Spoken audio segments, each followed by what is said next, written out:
Well, hello, folks. It's been a couple of weeks since I've posted anything, and I make no apologies for that. If you want to see what we were doing, go check out the family channel for a couple of videos about our trip to North Carolina and all that we did on that. So, I've decided we're going to change up this channel a little bit. I need to explain a few things and get a couple of points out of the way. My top video right now is the stately review, the honest review. I appreciate everybody watching that. Keep watching that. But if you subscribed hoping to get more of that content, go ahead and unsubscribe, because that's not what this channel is about. That was something I was doing for a little bit, and just one honest review. Second off, I get quite a few folks who like to come along for looking at the Bible stuff. So my Bible videos get some of that. There'll still be some of those, but that's not the main content of this channel. From this point forward, we're basically going to have honest evaluation or honest look at church planting. And that's the adventure we're on now. And so there'll be quite a bit of things that I'm going to be talking about as far as that's concerned. So there'll still be some day-to-day activities of things that we're doing, but most of it will be geared around what it's like for me and my family. Less my family, mostly for me on this channel. What it's like for me, and an honest look at what it's like to go on the adventure of church planting. So, with that out of the way, let's run.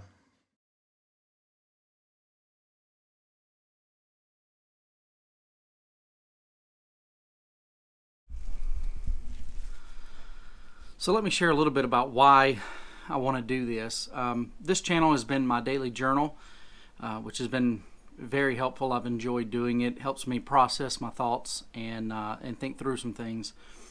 And I want to document this journey, how I'm feeling from day to day, and the struggles that we face, how God provided, all of those types of things I'd like to be documented. So that's one reason why I'm doing this. Another one is when we started on this journey of church planting, there's not much information. Everything is kind of an unknown. I'm not saying that anybody's being secretive. There are some things I wish that that NAM would be more open about, but in general, everything is so fluid that there's no way to get a step-by-step guide as to how this is going to work out. And so I wanted to give an honest look as to what it is. When we moved to Jordan, we did basically what was called a replant revitalization, before those were buzzwords, and had the same fluid unknowns that we have now, except now prices are a lot higher. We have 2 kids, and we're moving to a place that doesn't have a building or a parsonage, which the people here did have. So, you know, some of that stuff is all playing into it. And quite honestly, as we started the journey, there's just not a lot of information and how to get started. So we just took off and started doing stuff. Right or wrong, there may be people who look at us and say, I wouldn't do that. That's not smart. I did that in church planting. Well, get a YouTube video and start telling people what works and what doesn't, because there's not a lot of information out there. There's a couple of books, but most of that is very theoretical and philosophical. They want to talk about why they do, why they think through this process this way, instead of saying, this is how you find a house when you don't have an income. Those types of things. So I want to be a little more practical, but I'm also going to be very open and honest and transparent. And let's just go ahead and say it. If that burns me, so well. I'm going to be honest and transparent with my struggles and what I'm dealing with and how this is going. So that's going to start the process. And today is going to be the first day of that video.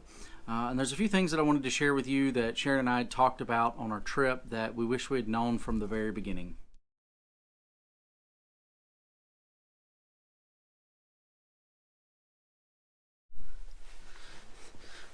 All right, so I'm up here in Elijah's room because Carl's running, the kids are loud, and I'm not at the church today. So anyway, let me start by telling you some misconceptions that I had when we got started. So I've been a pastor here in Jordan for 16 years, been involved with the state and a lot of the activities that are going on here. And my passion has been for existing churches, and there was some conflict between existing churches and church planters. See, existing churches saw church planters coming in, getting new sound equipment, signage, all these cool things. They're getting all of this attention, and most of us were sitting out here going, how are we going to keep our church going for another day? I actually had some conversation with church planners. I said, look, we're struggling. How are you guys, doing things? And they're like, get some signage and do some things and do some activities. And I'm like, the church is barely paying me. We don't have money for ministry beyond that. And so there was this conflict that was there, which I know now was just from a lack of communication between the two. See, most of that stuff that they have, what looks like people pouring tons of money into their ministry, were funds that are restricted for ministry use. So, if a convention or NAM gives the church some money, it has to be used for ministry. You can't pay your salary on that, and so they have to spend it on things like signage and equipment and new chairs and all those types of things that we saw from the outside. And I'll say me, I can't say we because I don't know what everybody else says, but for me personally, I did not know that they were not getting a salary. I thought that they were being supported.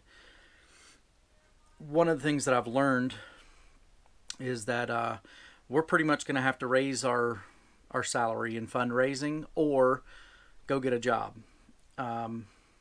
And I'm going to do a whole nother video on why I feel like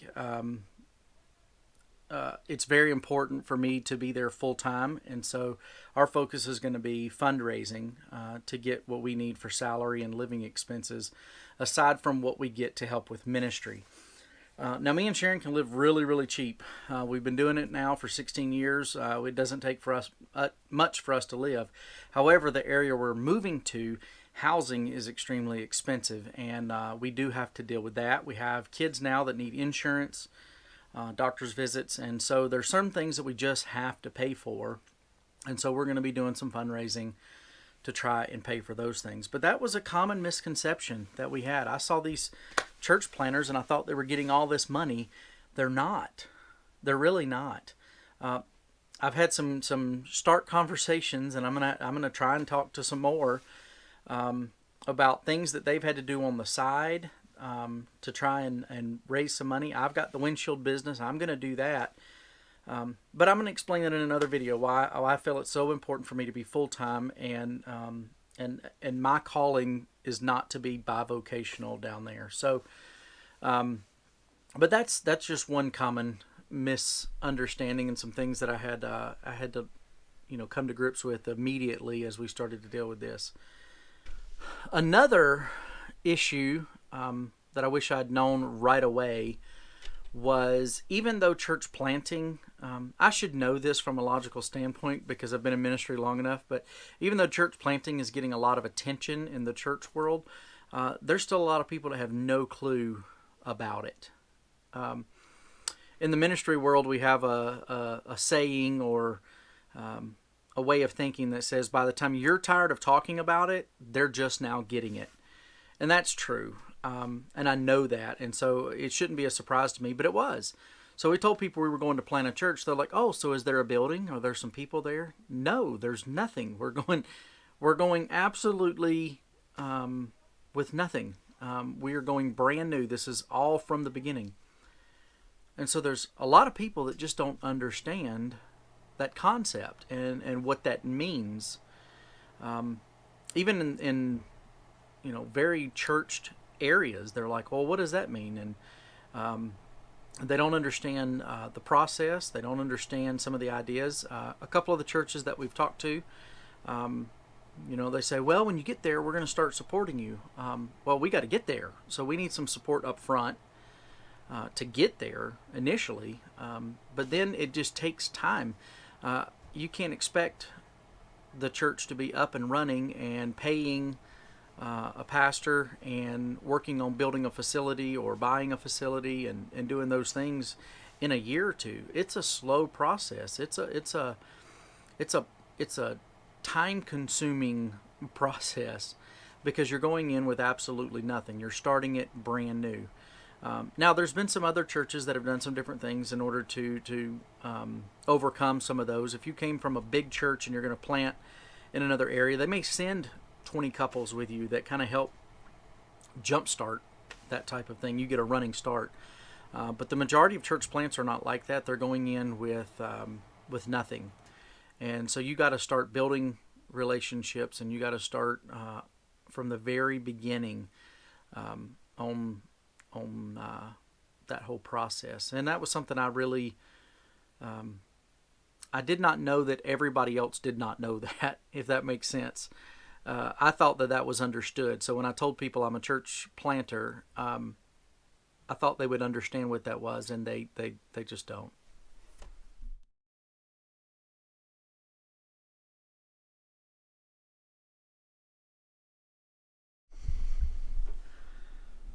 Well, the weather today isn't completely odd for Montana in February. And honestly, it's not that bad. It's snowing and it's cold. It's 1 degree right now, and it's supposed to be getting down worse tonight. But we had a week of well above zero, 50-degree days while we were gone on our trip. When we actually got home, it was 56 degrees Saturday. And so the ground and the roads warmed up a little bit. And so when all this snow came, there's ice. Made the roads a little treacherous, so we canceled Bible study for tonight. So we're just going to hang out here at the house and spend our afternoon there. I've been doing some fundraising emails and putting together a few things, as well as continuing to put some final touches on sermons that I've already written for here as we continue going. We do have a final date of when we're going to be finished here and be moving out. So I'll be talking a little bit more about that in the time to come. But that's where we are right now. I do have one more thought about things that I did not understand going into church planning that I want to share with you.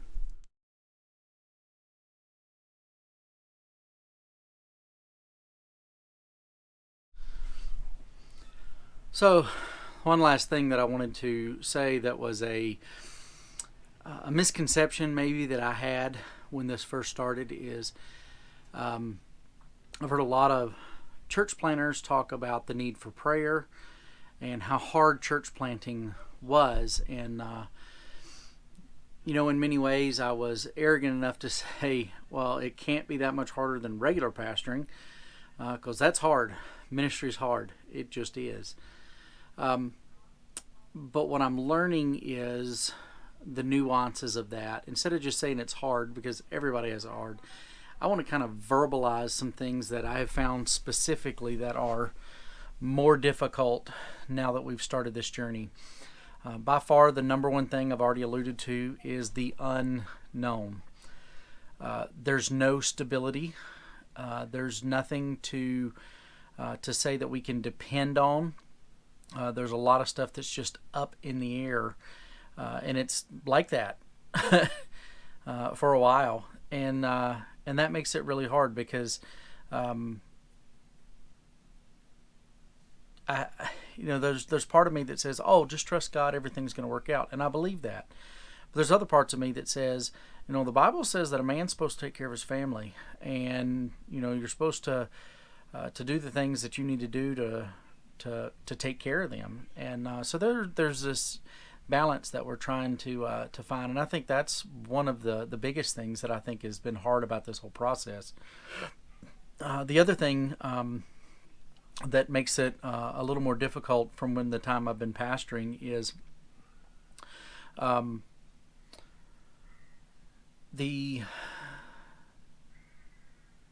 trying to figure out how to best say it. Can you see that?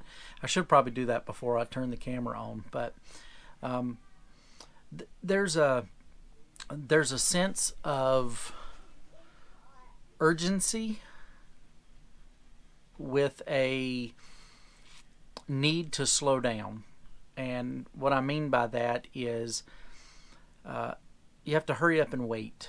I know that the process takes time, but there's also a sense of urgency to get there, to start doing Bible studies. And I know intellectually that, in my mind, I think, oh, I'm going to get there, start these Bible studies, and in 6 months we're going to have all these people wanting to join a Bible study, and we'll be able to get going with a church. And so that urgency creates a sense of excitement. But I know that is just some of the early stages, and as things start to slow down, there's going to be disappointment, there's going to be struggles that come with that. And so when I say that there's a sense of urgency, but also a need to slow down, I don't want to outpace my emotional stores. Right now, there's elements that are an emotional high, and it's exciting, and you're serving God, and there's a lot of neat things that are there. But when it starts getting hard, you start to run out of those emotional stores. And so what I need to do is take the time to slow down and think through that process, which is really hard to do when there's not stability that's there. With the church here, we always knew that we would be getting paid. We always knew that there was a place to live here, and if worse came to worse, there was a church building there that we could go to. But there was elements of it that were secure, and that made it a little bit hard. It was hard in a different way, but that element was not hard for me. This is a whole new element of hard for me, and quite honestly, that's probably the hardest thing. So I want to close this video by asking for your prayers above everything else. We need housing. We need some finances to get moved. We need protection from spiritual battles.